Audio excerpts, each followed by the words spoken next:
Добро вечер во емисијата 360 степени налсат. Во доминацијата на темите од енергетика, економија и финанси, две прашања од политика деновиве успеваат да се изборат за место во јавниот простор. Промена на уставот заради вметнување на бугарите и замена на дефиницијата за јазик што го зборуваат најмалку 20% од граѓаните со албански јазик. Дали навистина Алијанса за албанците овој пат ја наметнува темата како услов без чие исполнување не би гласале за внесување на бугарите во преамбулата, и дали воопшто ќе се стигне до таа точка со оглед на ставот на ВМРО-ДПМН за уставните измени и го знаеме ли точниот став на ВМРО-ДПМН со оглед на различните изјави што деновиве стигна од лидерот Христијан Мицковски на оваа тема. Дали чекори како потпишувањето на договорот со Фронтекс на македонски јазик и неповратната помош од ЕУ од 80 милиони евра за справување со енергетската криза може да помогнат во креирање на атмосфера во која полесно би се стигнало до двотретинско мнозинство во собранието. На овие прашања вечерва ќе дебатираме со Васко Наумовски, универзитетски професор и поранешен вице-премиер за европски прашања, Иво Ранџеловиќ, политиколог, магистер по компаративна политика и демократија, и Александар Кажаловски, аналитичар, извршен директор на невладината МЦМС. Во финалето и на ова издание ќе видите нова саботажа. Бидете налсат, дебатата е по блокот реклами.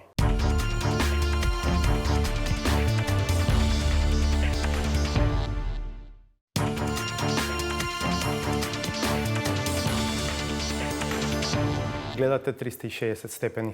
Алијанса за албанците, која има 8 пратеници во собранието, ја условува поддршката за промена на уставот заради внесување на бугарите со замена на одредбата за јазик што го говорат најмалку 20% од граѓаните со албански јазик. Од друга страна, лидерот на ВМРО-ДПМН во една своја изјава рече дека е спремен да разговара за уставни измени ако земјава добие одредени гаранции на европскиот пат, за вчера да се врати на познатиот став дека пратениците од оваа партија во вакви околности нема да поддржат промена на уставот.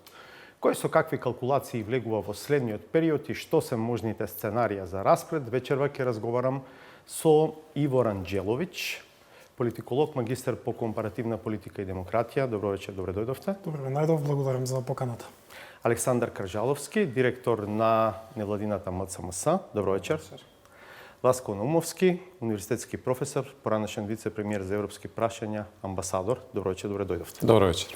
Како вовед во дебатата ќе слушнеме дел од вчерашниот последен јавен настап на Арбен Таравари, веде председателот на Алијанса за албанците на тема уставни измени. Па се враќаме со првите прашања да го слушнеме Таравари.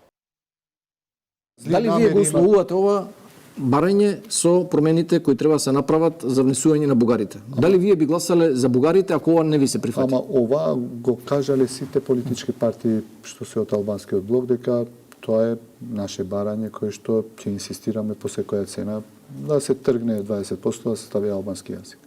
И тоа не е, може би први почнавме ние, и точно е дека први почнавме ние од 2018 година. Зошто ги мешате? Зошто го условувате процесот кој нема врска со ова? Европскиот пат на државата нема врска со тоа дали е албански или 20%. Европскиот пат си тече. Никој кога сме биле ние чекате. Само кога Алијанса за албанците, сега јас сум како веде председател на Алијанса за албанците, кога спречил нешто да не помине? Беше Пржинскиот договор кој изгласавме, беше влегувањето во НАТО, Преспанскиот договор, пардон, Преспанскиот договор го изгласавме. Сега договорот меѓу Македонија и Бугарија повторно го изгласавме. Сега ако дојдат уставни промени, мислам дека е моментот додека спремиме нов устав, можеби за 3, 5, 7, 10 години, не знам кога, да се испочитува и албанскиот јазик да биде не како 20%, како албански. Добро. Ако успеете да ги убедите, во ред. Прави прашувам, што доколку не успеете ВМРО да ги убедите? Нас не е цел. Ја мислам дека има добра волја од сите политички партии во Македонија и мислам дека нема да има некаков проблем, освен ако има тенденции кои што се со некаква позадина за да се спречи комплетното преговарање на Република Македонија со Европската унија. Мислите вие нема да го загрозите ако го условувате на ваков начин? Зошто не дозволите прво да се усвои тоа, па после во друга постапка нека биде ова ваше барање? Нема да го загрозувам, ја мислам дека ќе има разбирање и ќе помине ова. Не мислам дека ова е некаква пречка. Иво Ранџеловиќ, темата не се отвора прв пат. Што мислите, дали овој пат Алијанса ќе остане докрај на ставот? Што може да значи тоа?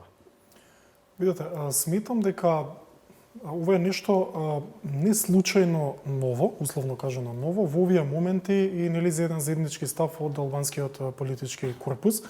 Би било интересно доколку во овие моменти опозицијата ја фрли ракавицата и каже дека се спремни да ги изгласаат уставните измени за во однос на бугарите, меѓутоа не се спремни да се избрише формулацијата 20%. Па така да видиме кој навистина е кочи европерспективата во државата согласно постоечките услови. Тоа би било една хипотеза, меѓутоа навистина интересна. Јас искрено се надевам дека пред албанскиот политички корпус нема да го остави во заложништво и формално ова нивно барање. Настрана од тоа дали е ова погодниот момент и дали е ова суштински значајно за тоа што навистина албанскиот гласач во Македонија го интересира и му значи. Да. И Таравари во вчерашниот настав вели други представници на албанските политички партии или на политичките партии на албанците велат дека се работи за прашање на достоинство. Може би е така, но зошто токму сега? Заради сега било погазено тоа достоинство, се отвори уставот и за промена на името. Зошто тогаш не побара токму овие партии или функционери вакво нешто? Зошто баш сега? Го бара, но не го поставија ултимативно, да речем. А инаку факт е дека прашањето тука и таму се отвора. Токму така, да. Со тоа што доколку дозволите, можеби понатаму во емисијата, од една, би рекол, научна гледна точка, тоа е навистина контроверзно, бидејќи за се она што, да кажеме, албанското малцинство во Македонија по знаци на навод се бореше да го добие како привилегија, мислам дека со формулацијата го рушат формалниот правен темел на сите тие привилегии. Не права, туку привилегии кои ги уживаат токму они како етникум во оваа држава. Доколку вие избришете таа формулација од уставот, тогаш го отварате патот на сите останати малцинства зошто да не се збори на српски и турски, да речеме, во парламентот. Ако не постои процент, нели, како темел, зошто досега само албанците ги уживале тие привилегии. Сметам дека има две страни цела работа и дека е опасна игра која не сум убеден дека доколку се избрише таа формулација процентуална, повторно зборам во таа синтагма или формулација, ако се избрише дека и другите малцинства тогаш имаат апсолутно право да бараат, нели, не знам, тројазични табли или во парламентот така да се говори, немате основ зашто да ги одбиете понатаму. Сега имате, таа е формална граница од 20%, вие срби, турци, роми, што и да сте, не сте над тој праг, и имаме зашто ние ги уживаме тие привилегии, а вие не. Не гледам како би било тоа во иднина во однос на другите малцинства. Васкановски, што мислите вие на истата тема? Па добро, најблаго речено, овие барања се непринципиелни, затоа што навистина, доколку постои потреба да се создаде еден консензус за продолжување на патот кон полноправното членство, тогаш треба да се откочи онаа работа која што стои навистина на тој пат, а тоа е адаптацијата на уставот и внесувањето на помалите, најмалите, да ги речеме, заедници во уставот, а не оваа одредба за 20%. Таа одредба за 20% е плод на рамковниот договор и токму албанската заедница е таа, како што кажа и Иво, таа што е над 20% во оваа држава. Меѓутоа, ние сме навикнати дека при секое отворање на уставот имаме определени условувања од различни политички партии, дали се тоа партиите на албанците или пак други партии, знаејќи дека треба да имаме двотретинско мнозинство. Јас нема да бидам изненаден дека доколку и други партии изнесат своји услови за поддршка на овој пакет. Истовремено, чудно би било доколку, например, сите политички партии на албанците во Македонија го поддржат тој пат, а опозицијата биде изолирана. И ќе биде интересно доколку, например, опозицијата се стави во една ситуација да биде обвинета од страна на власта, дека токму поради тоа што недостасува поддршката на опозицијата, се отвара патот за вакви условувања од страна на албанците. Сега мислите на ВМРО-ДПМН? Токму така, да. Добро. Каржаловски, дел од тезите на партиите на албанците се дека именувањето на јазикот со 20% е недостоинствена работа и се прават паралели со негирањата кои што доаѓаат сега пред се од бугарска страна на македонскиот јазик и како велат, ако се бориме сите македонскиот јазик да го добие својот потребен статус меѓународно, тогаш зошто да имаме проблем од вистинско именување на јазикот на албанците во уставот? Добро, да, логично звучи и мене тоа ми остави впечаток од досегашна расправа спомнувањето на достоинство, бидејќи ако одиме така, Македонија не требаше ни францускиот предлог да го прифати, ни преспанскиот, бидејќи задират токму во достоинството, да не заборавиме, достоинството е една од 6 основни вредности на Европската унија, не една, туку е првата. И по мене и преспанскиот и францускиот предлог ја прекршуваат таа одредба, а бога ми францускиот предлог и неколку други. И од тој аспект може да се разбере барањево конкретно сега за именување на албанскиот јазик. Од тој аспект, меѓутоа, по мене не е аргументацијата дека се ја прави од момент, иако и тоа е разбирливо, бидејќи устав не се менува секој ден. Дури мислам после рамковниот договор само еднаш имаме уставни измени направено, амандмани додадено, 2008 ако не се лажам, после 2001-2002, така да сите гледаат кога има од таков обем прашања, бидејќи еднаш се обезбедени 80 пратеника мнозинства, тогаш да се спакуваат сите такви барања и тоа држи логика заради тоа, ама од друга страна е контрапродуктивно, бидејќи го оптеретува и вака тешкото барање на мнозинство за клучното прашање за внесување на бугарите и евентуално други малцинства во уставот, бидејќи за тоа е примарно сега да се обезбеди доволно двотретинско мнозинство и секое оптеретување ќе го наруши таа борба, да речем, бидејќи можеби некој би гласал и за тоа, ама не би гласал за ова другото. Од која да е причина? И секое ново барање го оптеретува процесот на барање на консензус. Дали мислите дека Алијанса се реши за овој пристап токму сега, затоа што лошо помина на изборите за Советот во општина Тетово? Последицата од тоа беше и заминување на лидерот Села од позицијата. Тие не успеа таму да освојат ниту еден мандат и можеби секогаш кога оди лошо, картата на етнички теми е таа која што предпоставено може да ви донесе одредено враќање на рейтингот. Иако, како што и самите веќе рековте, прашање дали се тоа прашањето од примарен и како се вели, од животно значење и за албанците во оваа земја. Што мислите вие, Ранџеловиќ? Јас сметам дека евентуалното потенцијалното бришање на тие 20% има малку поширока конотација од една партија. Прво, бидејќи дури да се случи тоа, нема да оди на контото на Алијанса на албанците, туку ќе оди на општо на тој албанскиот политички корпус. Искрено мислам дека тука има мала релација помеѓу внесувањето и на бугарите во уставот во однос на тоа што доколку се избрише сега оваа формулација, ниту една малцинска група во Македонија повеќе не може да се повика на истата, што значи бугарите кога би влегле во преамбулата на уставот, па и во нормативниот дел, утре ден не може да се повикаат на некакви права, односно привилегии, како што ги ужива најголемата малцински етникум во Македонија. Бидејќи сметам дека една од причините за влегувањето на бугарите во македонскиот устав е токму таа.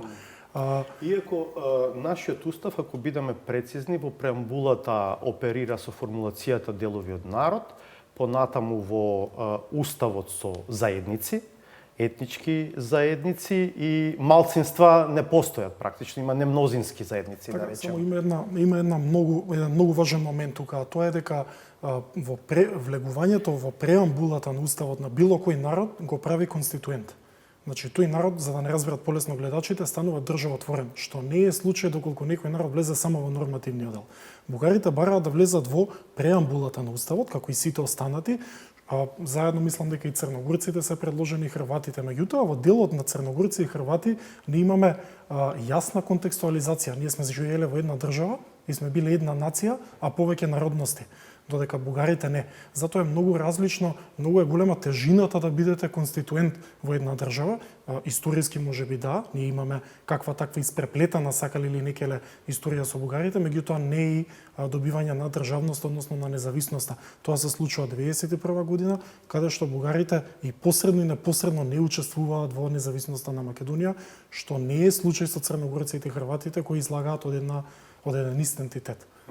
Кржаловски, ќе се вратам на првобитното прашање околу причините зошто Алијанса се решава да го извади ова прашање? Дека има бајаги аргументи, не можам да тврдам дека е така, но би верувал да во тезата дека токму заради неуспехот на локалните избори, сега се бараат начини да се биде пак повторно во јавноста и со условно речено порадикални барања за да се придобие повторно некој членство назад. Иако Таравари вели тој сака и за други теми да дебатира, сега не еднаш ова се наметнало еве како прашање, веројатно и самиот е свесен дека кога на маса ќе ставите вакво барање, нормално јавноста да се занимава со тоа. Така. Да ја глоде таа коска што се вели. Со тоа што па на примерот ето токму на Бугарија видовме дека тоа се помалку и носи резултати. Каракачанов партијата 4 пати не успева да влезе у парламент, која доминантно го водеше и го почна прашањево со блокадата на Македонија.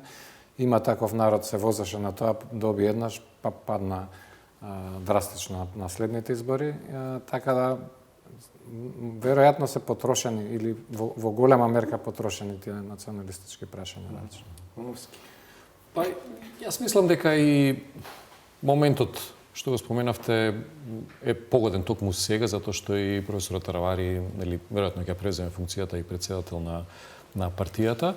Така и секогаш кога ќе се обидат да направат една нова епизода, прибегнуваат кон одредени, да не ги наречеме националистички барања, меѓутоа сметам дека вистинските проблеми на граѓаните албанци, исто како и на македонците и останатите, не се поврзани многу со националистичките барања, туку се поврзани со животниот стандард, економијата, работните места и албанците како и македонците се повеќе се иселуваат и ми се чини дека Алијансата на албанците колку и да се труди, не може да се представи како понационалистичка партија од Демократската унија за интеграција.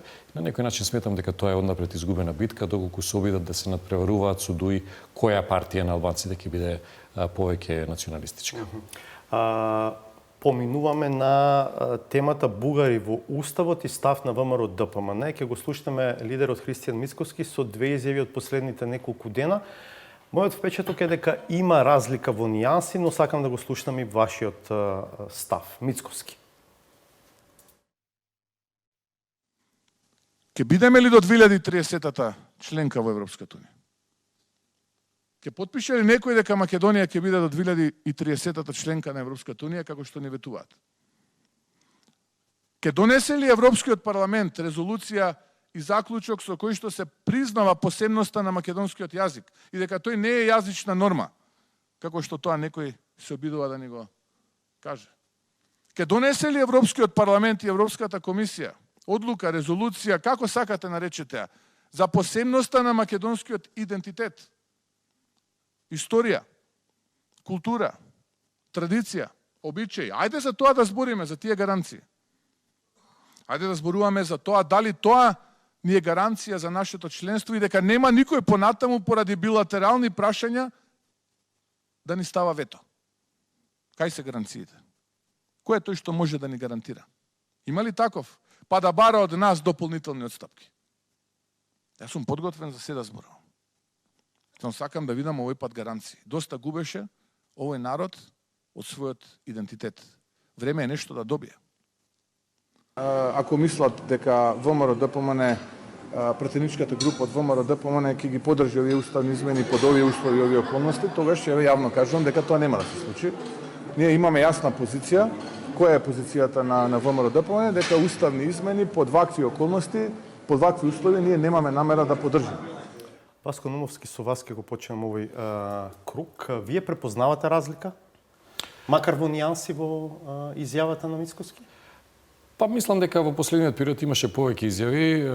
Клучниот момент според мене е дека се условува гласањето, но треба да бидат променети некакви околности. При тоа не знаеме кои се точно тие околности. Гаранција дека до 2030 ќе станеме членка. Таква гаранција сега од оваа перспектива веројатно тешко било кој може да даде и да добие. Па мислам дека во процесот на проширување ниту една држава не биле дадени гаранции дека до одреден датум ќе стане држава. Резолуција да донесе Европскиот парламент, резолуциите се политички документи, не знам каква тежина поголема би имало да речеме од подпишување на договорот со Фронтекс, да речеме, кој што е де факто признавање на македонскиот јазик на ниво на ЕУ. Да, во врска со договорот со Фронтекс, јас мислам дека власта и опозицијата разговараат за две различни работи. Имено власта на некој начин го промовира тоа како успех затоа што јазикот е формулиран како македонски, што според Министерството за надворешни работи досега го немало во договорите со ЕУ, а опозицијата зборува за тоа дека сите договори досега биле склучени на македонски јазик. Што исто така е точно. Значи, власта е во право и опозицијата е во право, но за две различни работи. Битката беше за именувањето на јазикот. Ако бидеме искрени, треба да го признаеме. Да бидеме коректни, да. Бидејќи во спогодбата за стабилизација и асоциација пишува дека таа е подпишана на официјалните јазици на страните. Без да се именува македонскиот јазик. Да речеме, за разлика од спогодбата што Србија има подпишено, каде што јасно се наведени сите официјални јазици на ЕУ и српскиот јазик. Точно. Значи, со подпишувањето на овој договор, ние на некој начин имаме една потврда дека и државите членки, затоа што договорот со Фронтекс и со државите членки, ги Грција и Бугарија. И Бугарија, која што досега го блокираше токму заради ова прашање, на овој начин добиваме некаква гаранција дека самата Европска унија како структура и државите членки го признаваат македонскиот јазик. Сега, што предстои понатаму, мислам дека ќе биде доста тешко за опозицијата да го оправда својот став да не се внесат бугарите и останатите заедници во Уставот, затоа што темата сега веќе не е францускиот предлог. Сега темата е како да се заштитат правата на овие заедници. Значи, од една страна, тие ќе се борат да освојат некаков наратив дека ги бранат интересите на државата, но истовремено ќе бидат соочени со една критика дека го попречуваат европскиот пат на Македонија и ќе биде многу тешко да се избалансира според мене во наредниот период. А во однос на изјавите, мислам дека и за ова прашање и за други прашања и од опозицијата и од власта сме добивале прилично променети изјави, со што може да заклучиме дека доследноста можеби не е најаката страна на македонските политичари. Каржаловски, се смеете? Да, се согласувам со последната констатација, да. Меѓутоа, да. Вие пред известно време излеговте со еден став дека сега веќе е доцна да се биде против. Требаше да се биде против пред да се усвојат заклучоците на собранието и пред да се каже да на францускиот предлог. Сега, кога веќе тоа е практично се дел од преговарачка рамка, од одлуки донесени од Советот на Европската унија, дека е доцна. Дали сте се уште на тој став? Да, мислам доцна, секако ВМРО ДПМН може да се реши да го тера така како што е, но дека нема поента, бидејќи суштински Васко рече ставот да не се внесат бугарите, меѓутоа суштински и ВМРО ДПМН не е против тоа. И има изјави претходно дека и не само што може, туку дека се подготвени да тоа се направи, ама не под овие услови сега, под притисок. И пак ќе го поврзам со достоинството. Значи, сами да си го направивме, никаков проблем нема да беше, можеше и до сега да се направи. Меѓутоа, сега под притисок дека мораме тоа да го направиме е проблематично. И тоа е проблематично тоа кај ВМРО ДПМН. Меѓутоа, пак ќе речам, мислам дека сега сами си ја ставаме кочницата. На крајот на криштата, ако за мене е тоа тест, ако ние го исполниме ова и потоа Бугарија пак најде начин да не блокира, па ние може да го вратиме назад, пак да го смениме уставот, да ги сврлиме од уставот. Така? И тоа е решение, ако веќе тоа е проблемот. Но вака, ние сами ја правиме блокадата за следниот чекор, а по мене ова што се случи со Фронтекс и што се деблокира е на некој начин показател дека се навистина се одблокира проблемот и дека веројатно тешко понатаму бугарските политичари би ставиле пак блокада, како што гледаме дека со Грција така после Преспан нема веќе блокади, барем за сега, и дека процесот се тече. Јас затоа застапувам да не само што не треба да се блокира, туку што побрзо да се донесат, со се гласови од ВМРО ДПМН, без оние сцени што ги имавме за Преспан или пошто ќе се барат друг начин, со закани, со уцени, со корупција, со што и да е, да 6 пратеника, сега не требаат ни 8, 6 требаат за да се изгласа тоа.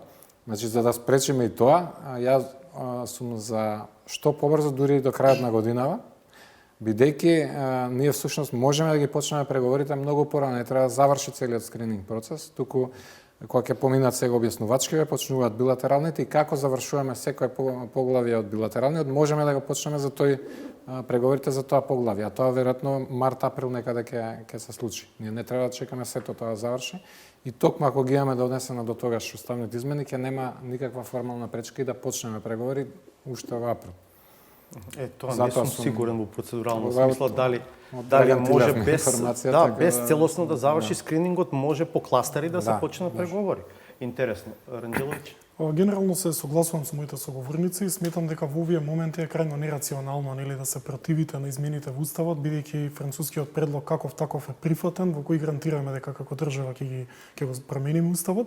И не само тоа, туку доколку веќе навивате за такво нешто, не може тоа политички да го оправдате додека не понудите алтернативна стратегија. Во ред, нема да ги внесеме, што правиме понатаму. Еве, бараме гаранции. Едно е да му кажете на народот бараме, друго е да го убедите дека Европа и Софија ќе го прифата тоа. Значи да бидеме доследни во тоа. И уште една работа, се спомнува таа 2030 година и тие гаранции. Прво формално не постои механизам како да гарантирате на еден кандидат да влезе во Европската унија, но под хипотеза и дека постои, дали доколку ни дадат гаранции дека во 2030 ќе влеземе, дали тогаш ВМРО ДПМН ќе ги изгласа промените, односно со тоа кажувате дека вие сепак се пазарите со уставот, а не ги браните некој си не знам каков национален интерес. Значи одговорот е да, еве повелете гаранција, влегувате 2030, ајде сега гласате.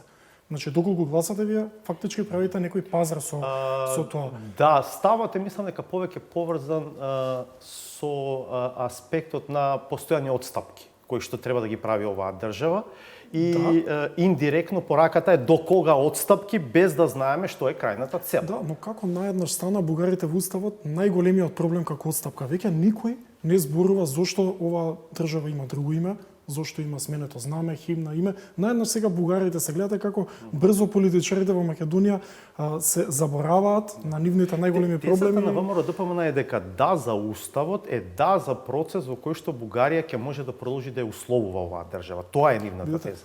Нас секој може да ни условува, не мора само Бугарија. А зошто да не и Бугарија ако не ги исполниме одредени реформи, не во однос на договор за добро соседство. Ние може да се противиме на мал милион, таму има 33 поглавја, милиони страници. Значи и таа како членка Бугарија може да не блокира за X некој фактор кој нема никаква врска со ова. Така да ќе се изразам така како што ќе се изразам, меѓутоа е паушално да тврдите такво нешто, односно да барате такво нешто, однапред знаејќи дека тоа не може да го добиете. Што мислите на истата линија? Точно самиот процес на преговори, природата на процесот, ние ги нарекуваме преговори, меѓутоа тие се во суштина начин на исполнување на барањата од страна на Европската унија и државите членки, што се упатени кон државата кандидат. Ние ќе ни поставуваат бенчмаркови, ние ќе треба да ги исполнуваме бенчмарковите. Во голем дел се тие поврзани со заедничкото европско право, но има и други. Точно, и со оваа релативно се уште нова методологија се зајакнува улогата на државите членки во самиот процес, вклучително и на Бугарија. Значи, никој не може да гарантира дали Бугарија во текот на сите тие долгогодишни преговори ќе постави некаков нов услов или не, или пак некоја друга држава членка. Јас лично мислам дека можеби и Грција ќе постави некој нов услов во текот на преговорите, имајќи предвид дека во историјата на проширувањето многу држави кандидати биле блокирани заради прашања кои што се поврзани со многу теми, областа на животната средина, заштита на определени етнички права, имавме граничен спор помеѓу Словенија и Хрватска. Во шега не бевте вие тука пред емисија зборувавме, велат плачеме за вето од Холандија, например, со оглед на проблемите што ги имаме во област на владење на право, на борба против корупција, состојби во судство. Овој период токму Холандија е држава која што е најрезервирана за влезот на Бугарија во Шенген зоната, например. Значи и вие од кога ќе станете држава членка, во ратаношниот напредок, хармонизацијата, влезот во Шенген зоната, влезот во еврозоната, ќе имате можни услови од останатите држави членки. Кржаловски, гледате ли сценарио во кое што ќе се стигне до 2/3? Например, не знам, условено со одлука да се оди на предвремени избори во истиот момент кога парламентот ќе го направи тоа. Или можеби друга формула?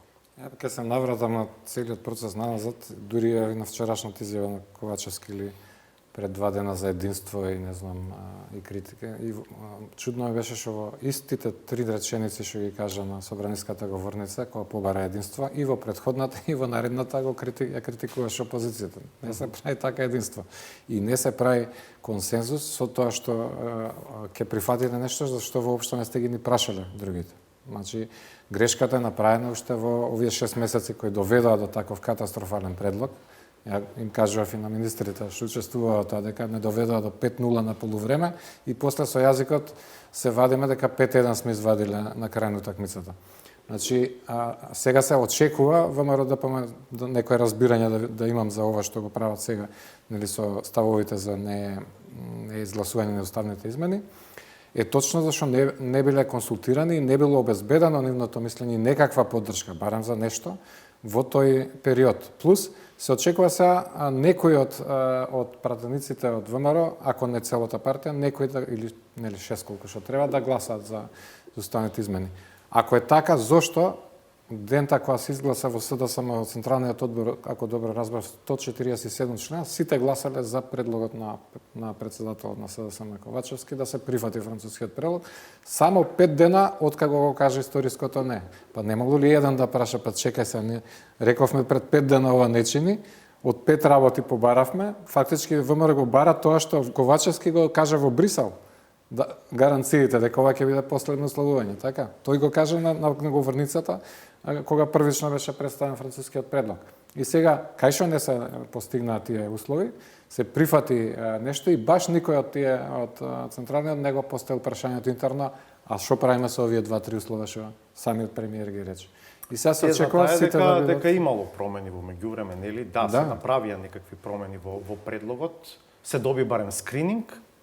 Точно. И дури председателот Пандаровски најубаво го формулира тоа во Мадрид, нели таму го добија изменетиот. Вика, добивме предлог, не е баш нов, многу е сличен со ова, ама има подобрување измени.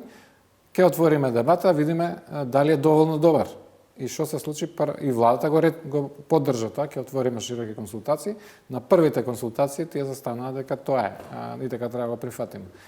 Како вета широки консултации, ако веќе у старт сте се одлучиле вие за таквиот предлог? Ќе се стигне до 2/3 и во какви околности?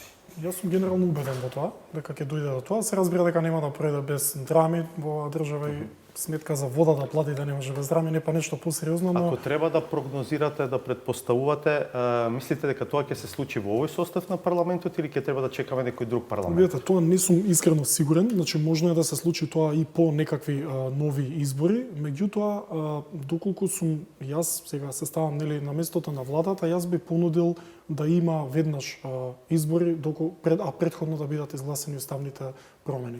Со други зборови, значи овие неколку месеци да се отвори уставот, штом се затвори уставот, веднаш да одиме на предвремени избори за да се одмерат силите. Кому како тоа оди во калкулациите не навлагам, а меѓутоа тоа е една добра тоа како жртва. начин да се придобие опозицијата. Апсолутно и добра жртва во име на народот, зашто да не? Наумовски. Ќе се стигне до 2/3 и во кој парламент? Во овој или во некој следен? Па во ваква ситуација, како што спомена Иво, мислам дека знаеме сите политички партии ќе се пазарат, меѓутоа доколку на опозицијата и се понудат предвремени парламентарни избори, еве хипотетички во текот на 2023 година, а за возврат да ги поддржи уставните измени, тоа ќе биде многу незгодно за опозицијата да го оправда тоа свое гласање, затоа што ќе биде доведена во ситуација да се повлече од својот став дека нема да гласа за бугарите во уставот и оние нотарски изјави славни, затоа што добила предвремени избори од страна на власта.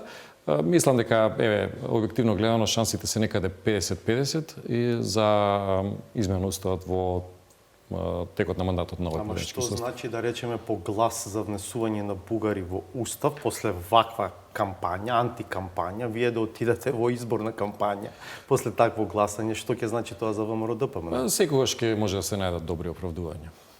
Кржаловски. Јас за жал, верувам дека и кога што го кажав дека не само што ќе се донесат, туку и до нова година можеби тоа да се случи. Дури од самоувереноста на некои високи политичари од власта како дават изјави, дури мислам дека веќе некои од пратениците се кандисани, односно се убедени на еден, на друг или на трет начин каде што двата се не баш пожелни, се или закани или се подкупи. Не верувам дека со добра волја се убедени навистина дека е тоа добро и дека за тоа би гласале. Бидејќи го нарушува ова што и Мицкоски го истакнува, дека имало таму консензус во партијата, дека сите се против гласање на тоа. Значи, прашање е трговија со своето достоинство и интегритет. И ќе се сведе на тоа. Ама, за жал, тие две вредности не се многу на цена. И, за жал, не се на цена, бидејќи и се прифати францускиот предлог таков како што се прифати, каде што не се водеше многу сметка за достоинството и почитувањето на европските вредности во расудувањето дали го прифатиме или не. И сега се сведе на тие на неколку кои би се прекршиле, условно речено, нормално ќе се оправда тоа дека се свестили умеѓу време и пак ќе речем уште еднаш за жал, мислам дека тоа ќе се случи. Зашто за жал велите, извинете? Ако е навистина убедување, зошто нема убедување на другата страна? Зошто од СДСМ некој не се пишмани? Фактички мислам дека двајца веќе се пишмани за преспаша гласале во меѓувреме. Ке го споредам тоа со случајот кој често го користам во оваа ситуација со МИТУ движењето. Харви Вајнштайн пак е актуелно. Значи, една жена требаше да покрене тужба, 6 се приклучија на тужбата, до сега има 78. Имало и што се пишманат дека заради нивното згазено достоинство кој им рекол тоа што им рекол да успеат у кариерата, некој требало 10, на некој 20, на некој 30 години да се соочат со себе пред се дека погрешиле кога тоа го направиле. Ама, еве излегле сега после толку време. Не знаем уште колку уште им е срам да излезат со изјава дека тие го направиле тоа. Ама знаеме дека имало некој, као Сузан Сарандон, кои рекле некоја требало да речат не. И пак успеале у кариерата. Тоа требаше да се случува со францускиот предлог и јасна дебата и во собранието и во владата и во Централниот комитет на СДСМ, а не 147 гласа за. И се очекувате да биде. И сега ќе биде со поединечно достоинство трговија. Завршуваме. Што мислите за ова што се случува со отворањето клубови од двете страни на границата?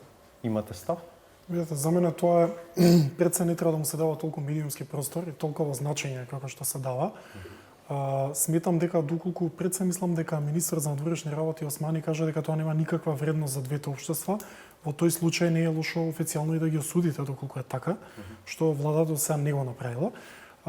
Како еден реципроцитет не гледам ништо страшно, доколку се може тука, зашто да не се може и таму. Не мислам дека на премиерите има местото од двете земји во сите овие клубови, но не гледам па и причина зашто да осудуваме зашто Мицковски отишол таму, ако од неговото убедување таа партија смета дека треба да се оди, не гледам ништо лошо во тоа. Како клубови, точно е дека немаат никакво значење, немаат никаква додадена вредност во нашиот секојдневен живот, чак што може само повеќе да не раскараат и да ги обноват оние стари рани помеѓу двете општества. Кажаловски.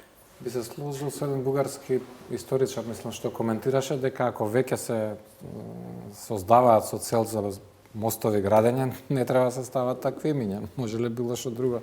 Или да најдат личности кои ги спојуваат. Например, македонците и албанците ги спојуваат две личности, Мајка Тереза и Борис Трајковски.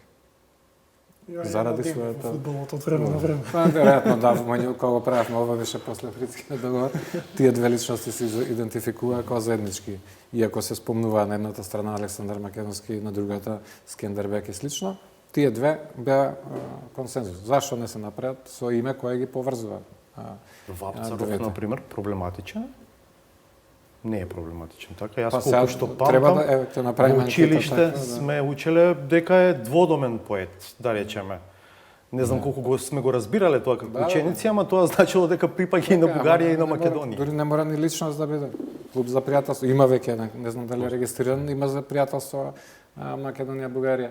Така да нема зошто да не. И на некој начин е провокација. Дополнително беше тоа што Петков се појави на.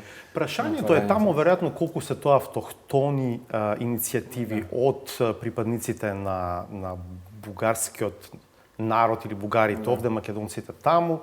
Дали тука има и хибридни влијанија и обиди за тој тип на дејства? Мислам дека токму тоа е истравот и токму е таа реакцијата, бидејќи тие уствари се регистрирани многу порано, ти си постоеле, никој не ги приметил, ама сега кога се дава поддршка на некој начин директно или индиректно од бугарската влада, таа нема проблем. Второ, За мене што е најголемиот проблем е точно за тие случаи Бугарија во Страсбург изгуби 13, некој 13, некој 16 случаи и се уште не постапува. Ние имавме случај таков со Ратко и ние го изгубивме, ама ние постапивме и остана регистрацијата и ден денес постои. Ама нема ништо страшно не се случи после 15-16 години од таа драма. Ама ние ги почитуваме судските пресуди, се Бугарија изгледа дека сака да направи поплава на такви случаи, па да почнат тие да тужат у Страсбург, па да направи баланс со тоа што тие не постапуваат. За мене тоа е проблемот и треба да се искористи ова, да се натера Бугарија да ги признае клубовите што веќе завршувам.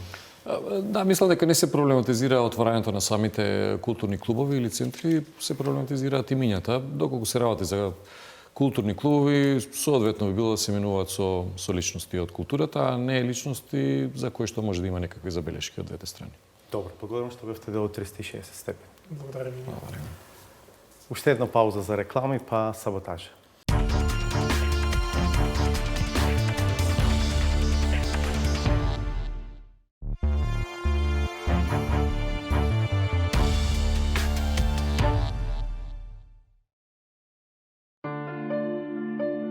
Не постои мерка во системот со која може да се утврди количеството излиен полтронизам во едно обраќање. Кој знае какви лични очекувања се креираат штом се користат толку силни зборови за сопствениот впечаток за нечија успешност да се преформулира во генерална перцепција на сите од градот, а тој да биде толку нескромен, што ќе се спореди со огромно јунаштво. Премиере, вие сте херојот на денештицата. Вие сте нашиот херој. Битола смета на вас и вие можете да сметате на Битола. Опозицијскиот подсмев на кој беше изложена декларацијата траеше до моментот кога нивните наискусни преторијанци не ја прегазија дури и оваа црвена линија на неумереност. Тие што веќе неколку пати сведочеле на неговото симнување од небото сега повторно убедуваат дека е пратен новиот пророк и спасител. Најголема гаранција дека ова што го зборувам, дека Македонија ќе се чокали во многу поубави времена и денови, гаранција е христијанскост. Првата работа што Господ ни ја прати, ни го прати христијанскост. Ево јас ви тврдам. Во проширената рамка надвор од македонскиот политички дуализам се анализира и одредува карактерот и способност на лидерите на светско ниво. Доминираат неуморните бранители на ликот и делото на Владимир Владимировиќ, апологетите на наводниот суверенизам и противници на униполарноста, кои не отчитуваат ниту херојство, ниту месијанство во профилот на неговиот најсериозен конкурент Зеленски. Роден у еврејска фамилија, таму криви. И? Не знам он дали е, не ме интересира. Не е ни важно. Не е ни важно. За мене тоа е на џукела, кловни, што сака нека е, баш не би уопште не ме тангира. Што е? Гледам дека е не човек и дека е џукела. Сударот кој се одвива зад Карпатите има своја регионална па и локална рефлексија. Таа влијае врз растечката патриотска емоција во која секој збор се премерува и се користи за атак со кој може да се добие поен плюс на политичкото конто. Резултатот ќе биде валидиран за помалку од 2 години, а до тогаш ќе се израмнуваат сметките. Од кого доаѓаат таквите критики? Значи доаѓаат од човек, градоначалникот на Куманово, кој 2018 гласаше за Преспанскиот договор, затоа што партијата така му кажа. Во меѓувреме, веројатно не се договориле со партијата што треба да му дадат и тој ја менува плочата и се последниве месеци или година дена е поголем ВМРО-вец од ВМРО-вците. Знаете, морам наискрено да ви кажам, стварно се срамам што такви политички прелетачи воопшто ме гласат. Има такви што не ги краси таков епитет, бидејќи цврсто газат по патот што го имаат зацртано.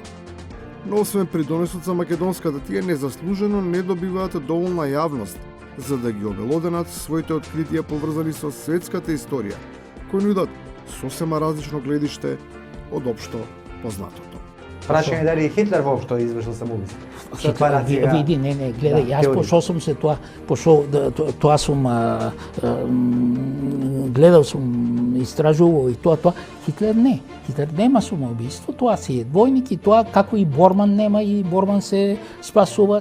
И на крајот, кога ноќта е толку врела што не може да се склопат очи. Задоволство ми е да гостувам на вашата емисија и би сакал да ги поздравам и гледачите кои што ви се ватрени секој вечер ве следат. Меѓу ватрени и верни, сепак има една мала, ама важна разлика. Едните се навивачи, а другите се само гледачи. Гледавте 360 степени, тука е крајот на ова издание. На Алсат следуваат вести, останете, погледнете ги. Ние се гледаме в понеделник во истиот овој термин од 22. Пријатно!